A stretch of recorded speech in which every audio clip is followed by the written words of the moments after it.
Okay, everyone, so we're going to head over to the Q&A segment of EXTV Live, where we have lots of questions. It's very difficult, and thank you all for sending in your questions. I was actually very impressed with some of the questions, and it was very difficult to narrow down the questions I chose. I literally had to choose them in the order that they came. But I saw some, and maybe we'll try to have them answered another time. But keep your questions coming in, because when you do that, we'll randomly choose one, and one of you people will be lucky enough to win a copy of the next FIFA 21, when it comes out. Good to see the kind folks of Mistore. So Shaka, the first question it's from the Bola Bola show. I would like to ask Shaka Hislop on what are his views on the recent Saudi Arabia takeover of his former club, Newcastle United. I'll be honest, I'm a little bit torn on it. On the one hand, I'm excited that Newcastle would be getting the kind of investment that certainly newspapers are speculating about, because it's a fantastic club. It's a great place to play football. It's the Northeast has been starved of that top level success. We came close back when I was there in the mid '90s, but there's been nothing for Newcastle or the Northeast to get excited about for quite some time. And so biasly, I'm excited in that regard. But at the same time, I also recognize how so many of these ownership groups seem to be getting involved in football, and particularly the Premier League, in an effort almost as a PR exercise, for want of a better or stronger description. And that for me is concerning. Listen, and the reason being, I see football as being integral in not only their local communities, but in countries' wider societies, and a lot of those societal issues. And football can be the leader and the example in addressing so many of those societal issues. So if you are able, if as a game you accept anything less than excellence, I think that there's reason for concern. At the same time, I also understand the same argument that football has kind of played this game for quite some time, and so why start now? So my criticism is less about the Saudi Arabia takeover of Newcastle. It's more about how I believe football needs to position itself in its communities, in its countries, and globally. Interesting. All right. So the next question, this is from Rudy Nimai in Canada. He said, for Hislop, during the time of the strike squad, Trinidadian players were playing for many great clubs, including Manchester United and Porto. Since then, we do not seem to produce that caliber of player. What has contributed to this decline, and has the MLS had a negative effect on the depth of our players and their ability to break into top clubs? It's an interesting question. Yeah, well, first of all, the strike squad is the 89-90 team, the team that fell to the US in November 1989, and they, for me, remain huge heroes. Sadly, the team in 2000 that qualified in 2006 were the Soca Warriors, so it's an important distinction to be made. And I'll answer the last part of that question first. No, MLS has not played any kind of a role in that decline. I think MLS should serve Trinidad and Tobago football and Caribbean football all the better in giving players an additional platform to showcase their talents in making the leap from the Caribbean to Europe.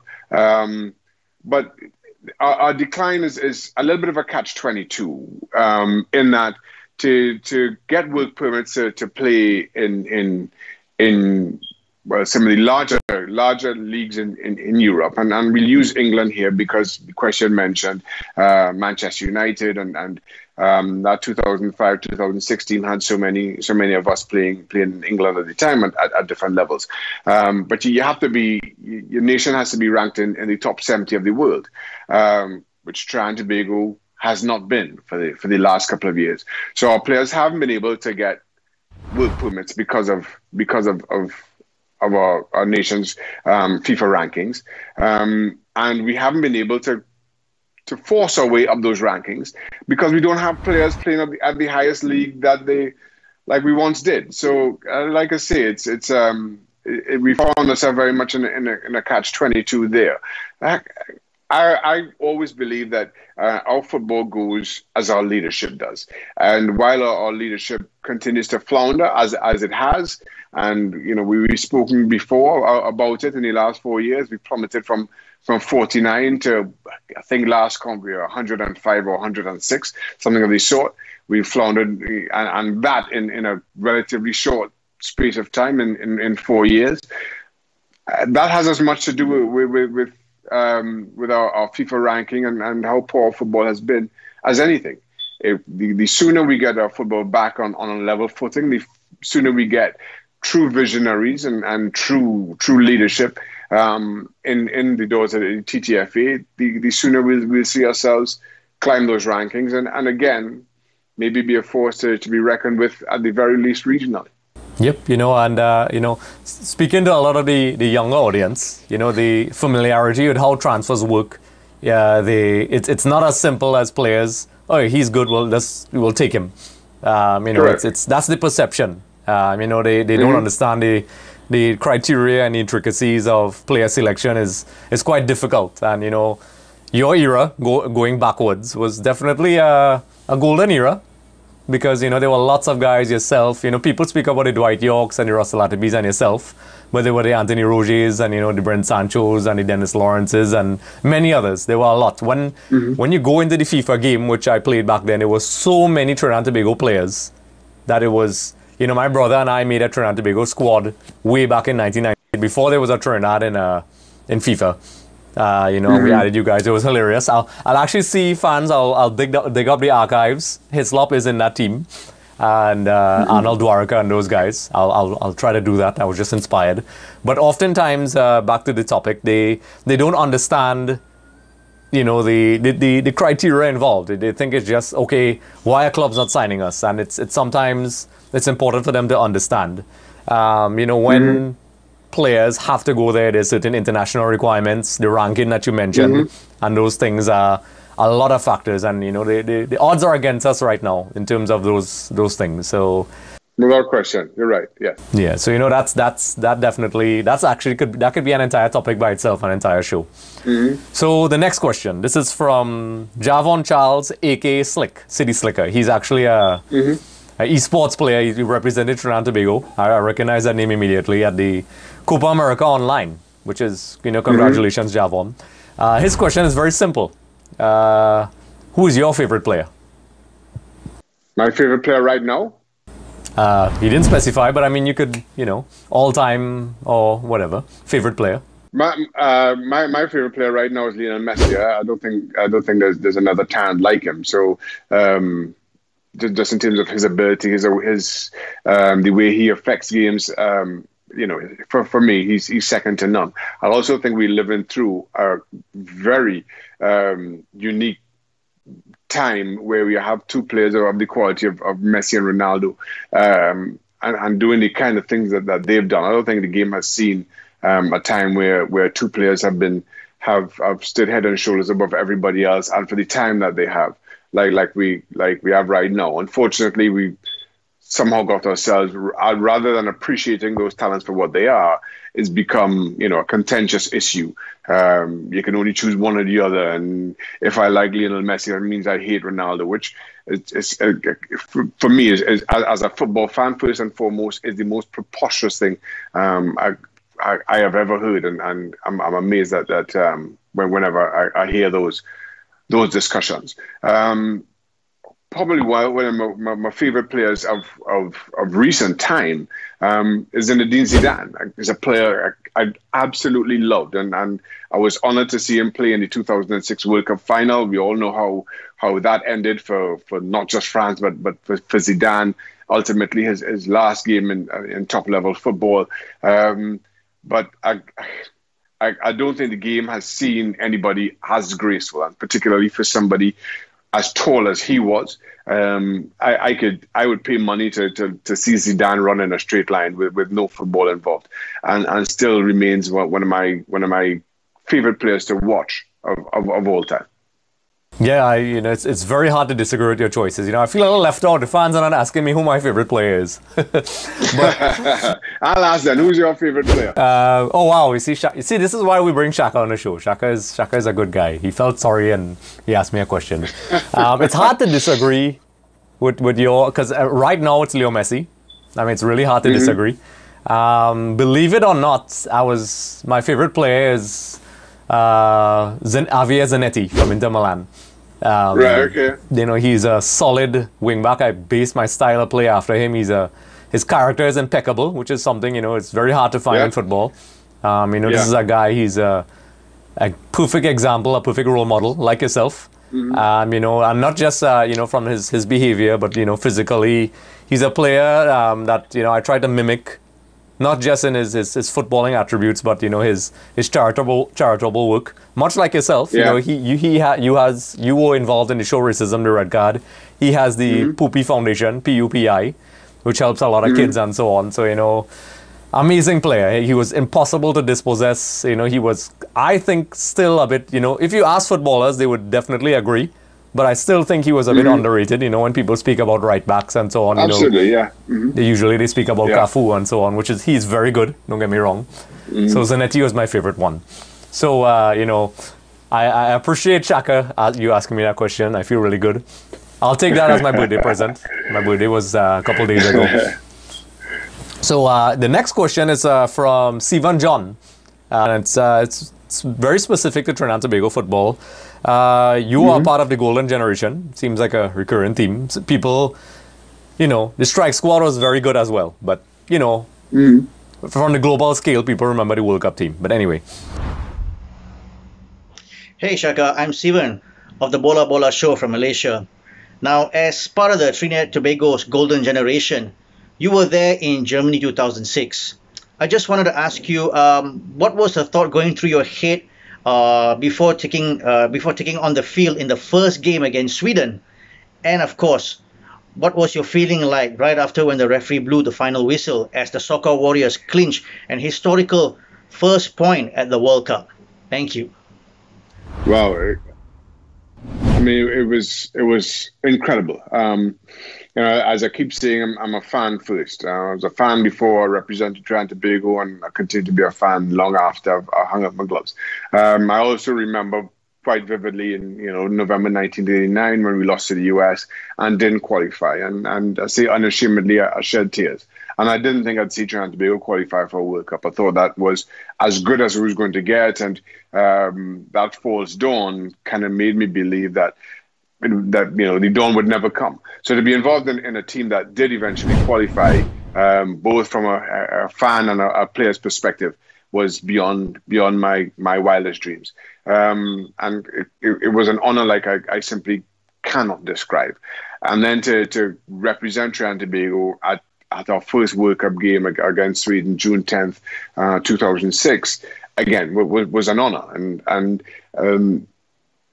I want to say it should have been a more emotional occasion maybe than it was. But, I also realized that I had a job to do. I had a game to go and play. So, the professional side of me set in. You check your emotions on the team bus, and you go about the job to being as professional as you can. After the game, particularly the result, we are allowed to enjoy it for what it was, and that's exactly what we did. It was huge. It really was. I don't know how else to put it. It was fairy tale stuff.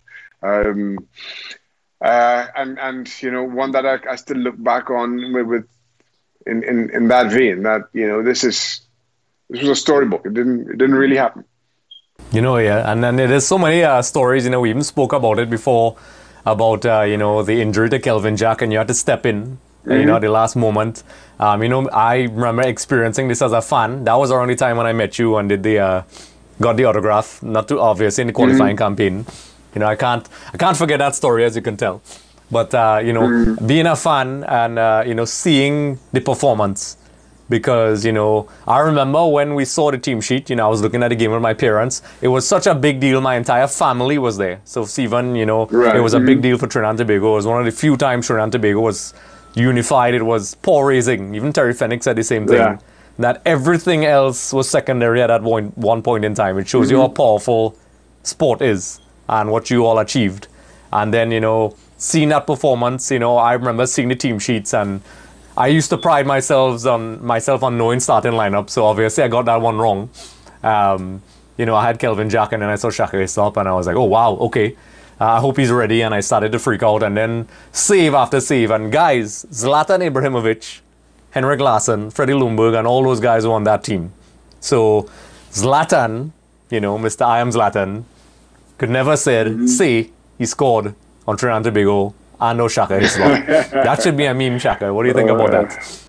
I mean, you're absolutely right. And we had Zlatan on our set for MLS Media Day a couple of years ago, and I reminded him as much. And he was gracious about it. But, I mean, what a character he is and continues to be. But that day belonged to us. And still a 0-0. Biggest result in our country's footballing history is a draw. But I'll quote Paul Keens Douglas and say, Trinidad and Tobago won 0-0. Yes, I agree. I agree 100% with that statement. I celebrated.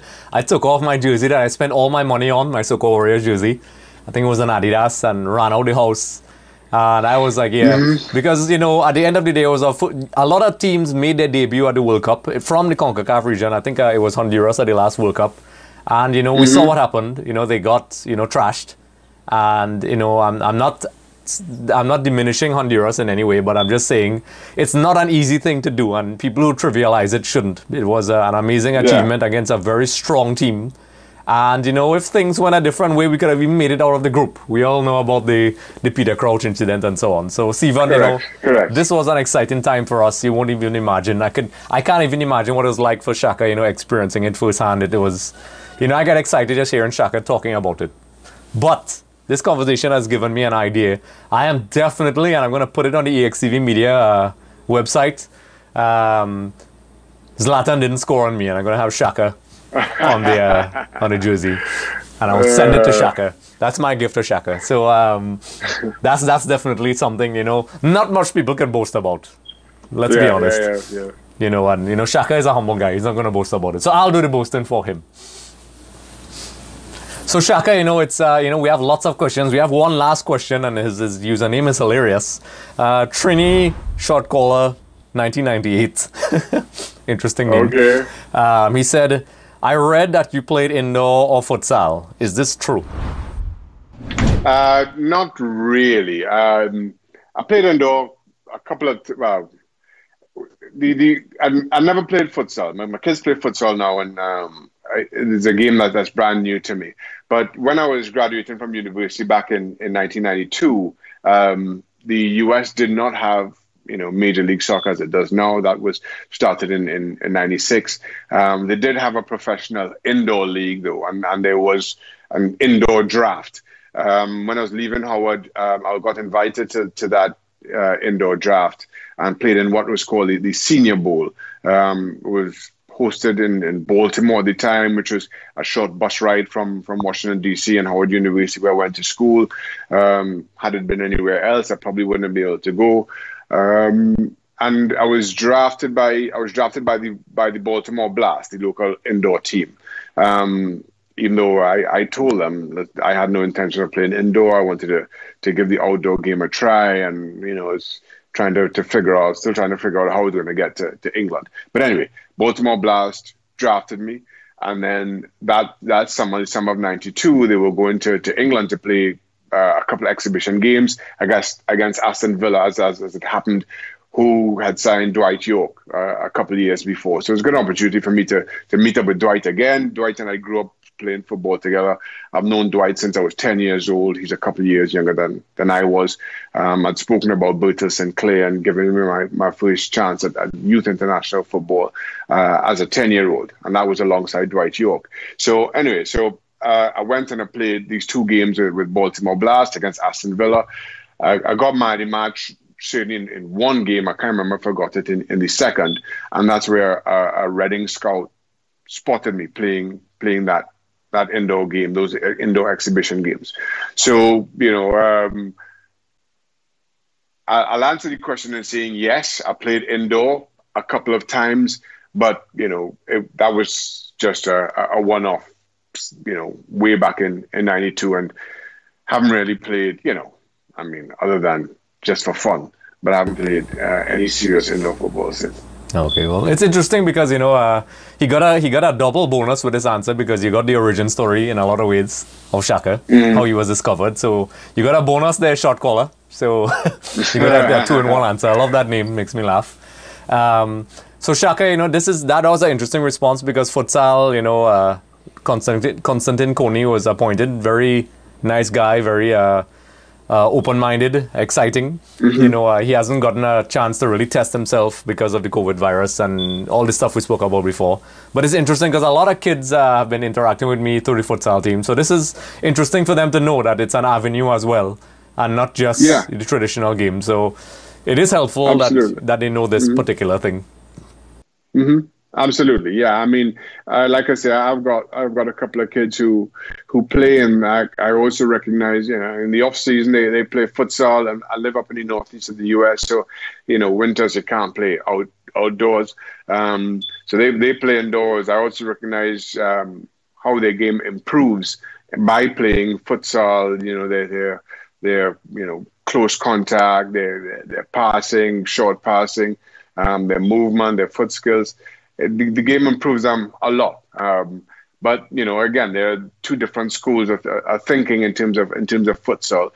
Here in the northeast of the US, you have futsal clubs, and their primary focus is developing players and to be the best football players that they can. The clubs that my kids play with develop their foot skills, their close in dribbling skills, with a view to making them better outdoor players. So there's two different schools of thought. So you have to find the one that works best for you and your own game and your own long-term hopes. It's interesting because this topic expanded, and just before I end things off, Brent Rahim. He's a major part of the futsal development. We had an interview with him. I'll put a link in the description below. And also everything you said in terms of futsal development. It's new, but even the game FIFA, we seem to be talking about that a lot, has implemented futsal for the first time in the game. I recently simulated a game with Trinidad and Tobago versus Canada, which I won, yes. But it's exciting because one of the things that the assistant coach, which I spoke to yesterday, I'll put another link to that video as well. He's the assistant coach on the futsal team, Paul Deckel, to Coney.